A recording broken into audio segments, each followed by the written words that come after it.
तो hello friends, आज हम पढ़ने जा रहे हैं केमिस्ट्री। तो केमिस्ट्री का हम पढ़ने जा रहे हैं 5th चैप्टर जो कि है मोल कंसेप्ट, और उसके लिए मैं सेलिना की ये बुक यूज कर रहा हूँ। तो चलिए पढ़ना शुरू करते हैं। तो स्टार्टिंग हम करेंगे गेल-ल्यूसिक लॉ से। तो गाइस, जैसे कि आप देख सकते हैं, मैंने यहाँ पे बोर्ड पे गेल-ल्यूसिक लॉ की डेफिनेशन लिख दी है, जो कि है when gases react they do so in volume which bears a simple whole number ratio to one another and to the product form if gases. और इसमें सबसे इंपॉर्टेंट एक बहुत जरूरी बात है जो कि आपके बुक में मेंशन होगी, ये जो लॉ है वो तभी वैलिड होगा जब गैसेस जो होगी वो एट एस टी पी पे होगी।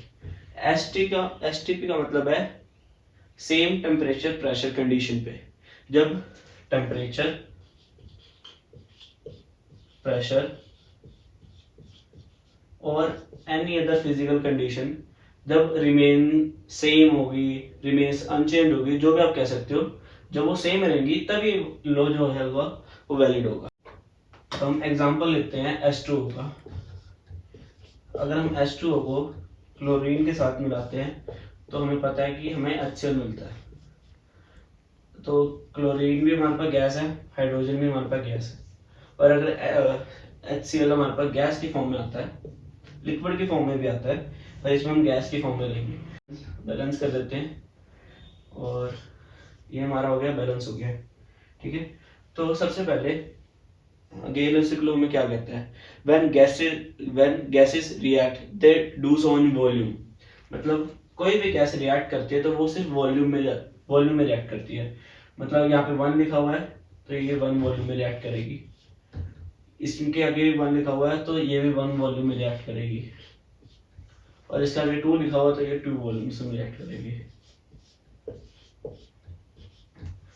मतलब एक और एक मिलके 2 बना रहे हैं, 2 वॉल्यूम।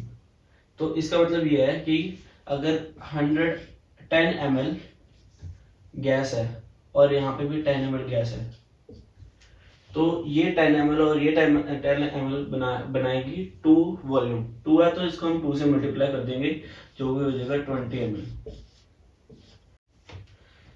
अब हम इसका एक न्यूमेरिकल करेंगे। इसका न्यूमेरिकल होगा जब हमारे पास 100 ml ऑफ मीथेन। मीथेन का जो फॉर्मूला होता है वो होता है CH4। अगर वो हमारे पास बर्न करता है तो वो 2 चीजें प्रोड्यूस करता है। कोई भी अगर हमारे पास हाइड्रोकार्बन होता है, ये हाइड्रोकार्बन है, कोई भी हाइड्रोकार्बन अगर हमारे पास बर्न करता है तो वो 2 चीजें हमेशा प्रोड्यूस करता है, हमेशा। एक वो प्रोड्यूस करता है कार्बन डाइऑक्साइड, और दूसरा प्रोड्यूस करता है H2O जो कि वाटर होता है। ये हमेशा प्रोड्यूस करेगा कोई भी हाइड्रोकार्बन अगर बर्न करेगा ऑक्सीजन के साथ। ठीक है। तो अब हमसे पूछा है 100 ml ऑफ मीथेन बर्न करती है और प्रोड्यूस करती है CO2 और H2O। हमें फाइंड करना है फाइंड वॉल्यूम पे सारा बेस्ड है गेल-ल्यूसिक लॉ। तो बेसिकली हमें वॉल्यूम ही निकालनी होगी। फाइंड वॉल्यूम किसकी, ऑक्सीजन रिक्वायर्ड की, और जो हमारे पास यहाँ पे CO2 बना है उसकी। इन दोनों के हमें वॉल्यूम निकालनी है। तो सबसे पहला हम काम एक करेंगे, हम यहाँ पे एक बैलेंस्ड इक्वेशन लिखेंगे। हमेशा गेल-ल्यूसिक लॉ को करने के लिए सबसे पहले उसकी इक्वेशन लिखनी होती है जो कि हमेशा बैलेंस्ड होनी चाहिए। तो CH4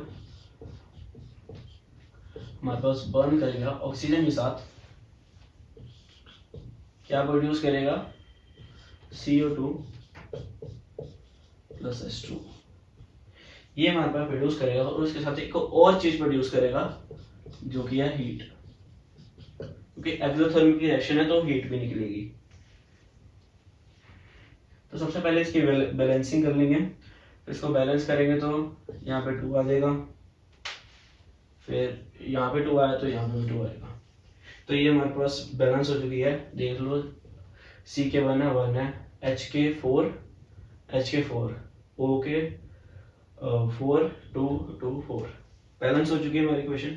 फिर हम यहाँ पे वॉल्यूम लिखेंगे। वॉल्यूम यानी कि जो C से जो भी फॉर्मूला है उसके आगे लिखा हो, तो हम ये नहीं गिनेंगे, हम हमेशा ये वाला गिनेंगे। तो यहाँ पे 1 है तो 1 वॉल्यूम, यहाँ पे 2 लिखा हुआ है तो 2 वॉल्यूम, और यहाँ पे कुछ नहीं है तो 1, और यहाँ पे 2 वॉल्यूम। तो आपको सबसे पहले मैंने बताया था कि ये लूसिक लॉ हमेशा गैस के लिए वैलिड होता है, लिक्विड के लिए नहीं होता। तो वाटर एक लिक्विड है तो इसको हम एलिमिनेट कर देंगे, जिसको हम इसको यूज कैलकुलेट नहीं कर सकते इस लॉ के कारण। तो सबसे पहले हमारे पास 100 ml ऑफ मीथेन दिया हुआ है, तो यहाँ पे हम 100 ml मीथेन लिख लेते हैं। तो 100 ml मीथेन को कितना वॉल्यूम ऑक्सीजन चाहिए, यहाँ पे 1 है, और कितना ml ऑक्सीजन चाहिए, 2 वॉल्यूम, तो इसका डबल कर देंगे क्योंकि यहाँ पे 2 है और यहाँ पे 1 है। तो 200 ml हमारे पास ऑक्सीजन आ गया। और वही सेम हमारे पास CO2 किसमें चाहिए होगा, जो कि होगा यहाँ पे 1 वॉल्यूम है और यहाँ पे 1, तो सेम आ जाएगा 100 ml। तो बस ये आपका आंसर हो गया। बस आप लास्ट में रिजल्टेंट लिख के आप कॉम्पोजिशन बता सकते हैं कि ऑक्सीजन हमारे पास 200 ml निकला है और हमारे पास CO2 जो है वो 100 ml है। तो एक न्यूमेरिकल हमने ये कर दिया, एक और न्यूमेरिकल करेंगे जो वो भी एक बहुत इंपॉर्टेंट है। तो गाइस हम एक और बहुत इंपॉर्टेंट न्यूमेरिकल करने जा रहे हैं जो कि है हमारे पास नाइट्रोजन के साथ होगा। अगर हमारे पास नाइट्रोजन का हम रिएक्ट करते हैं हाइड्रोजन के साथ और ये रिवर्सिबल रिएक्शन होगी क्योंकि इस पे NH3 बनेगा। ये अमोनिया बनाने की रिएक्शन है, रिवर्सिबल रिएक्शन होती है। तो सबसे पहले जो भी क्वेश्चन आएगा उसको हम बैलेंस करेंगे, कोई भी क्वेश्चन आती है तो अगर हम इसको बैलेंस करना चाहें तो वहां पे तो गाइस हमारे पे क्वेश्चन ये कहता है कि अगर आप इनको रिएक्ट करते हो तो आपका रिजल्टेंट क्या क्या बचेगा।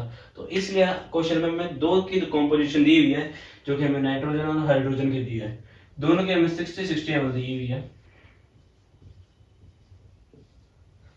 और हमें पूछा है रिजल्टेंट क्या निकलेगा, मतलब अमोनिया की कॉम्पोजिशन क्या होगी। तो बड़ा सिंपल है, हम सबसे पहले इनको बैलेंस हमने कर लिया है, सारी हमारे पास गैसेज हैं, तो हम स्टार्ट करते हैं क्वेश्चन करना। तो सबसे पहले हम वॉल्यूम्स निकालेंगे, इसके है फर्स्ट 1 वॉल्यूम, इसके 3 वॉल्यूम और इसके 2 वॉल्यूम। तो हम चालू करते हैं। 1 वॉल्यूम को 60 चाहिए तो 60 ml, और 1 यहाँ पे 1 है तो इसको 3 चाहिए तो इसको कर देंगे 180 ml। बट आप कहोगे कि भाई हमारे पास 60 ml है ओनली हाइड्रोजन, तो 180 तो है नहीं हमारे पास। तो इसके लिए हम पता क्या करेंगे, हम हमेशा स्टार्टिंग करते हैं बड़ी वॉल्यूम से, मतलब हम हाइड्रोजन से स्टार्ट करेंगे, नाइट्रोजन से नहीं करेंगे। तो हम ये सारा इरेज कर देते हैं। तो अगर हमारे पास 3 वॉल्यूम हाइड्रोजन को 60 ml चाहिए तो 1 वॉल्यूम ऑफ नाइट्रोजन को कितनी चाहिए होगी, 60 को 3 से डिवाइड कर देंगे तो हमारे पास बनेगी 20 ml। तो हमारे पास 20 ml की नाइट्रोजन यूज होगी, मतलब हमारे पास रिजल्टेंट क्या बचा,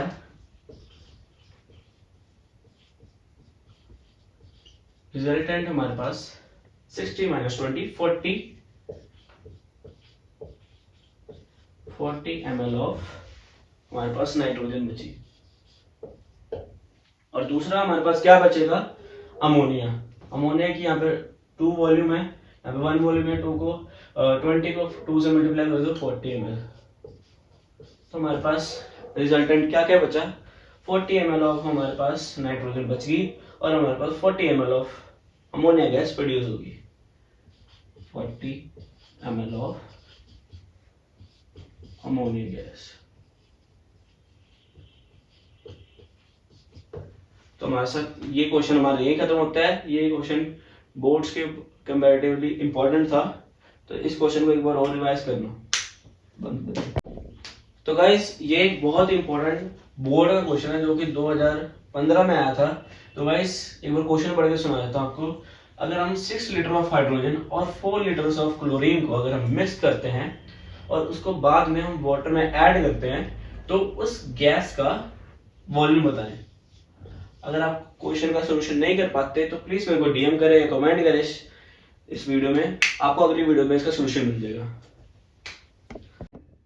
गाइस, अगर आपको ये वीडियो अच्छी लगी और आपको सब कुछ समझ आया गिलियन-लुसिक लॉ के बारे में, तो इस वीडियो को लाइक करें और चैनल को सब्सक्राइब करें।